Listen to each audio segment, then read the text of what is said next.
So this week we had another, I think, successful week of collaboration.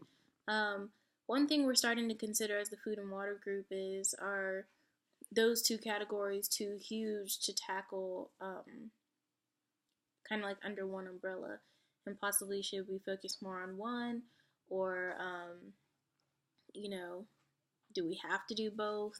So that's just kind of been the conversations that we're starting to have.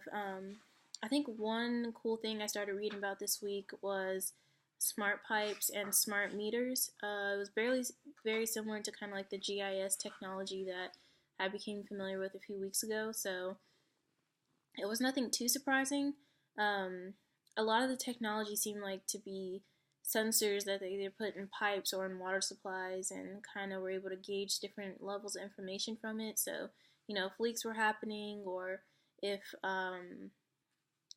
there needed to be some kind of maintenance done at the particular like water treatment plant, things like that. So, it was like some pretty good technology, but I think something that we need to do is learn more about the VISAC water system specifically. Like, what are kind of like the steps and processes that are going on with it? Do they have a water treatment plant?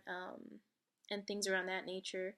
Uh, we also were beginning to discuss kind of something more user friendly, customer friendly, and that directly affects the household. So we were talking about an app that a household could like regulate their water supply. And so maybe you're at work and you get a ping on your app that says like, hey, you left the sink on, or there's a water source like a leak or something like that, a large water source being taken up by your house.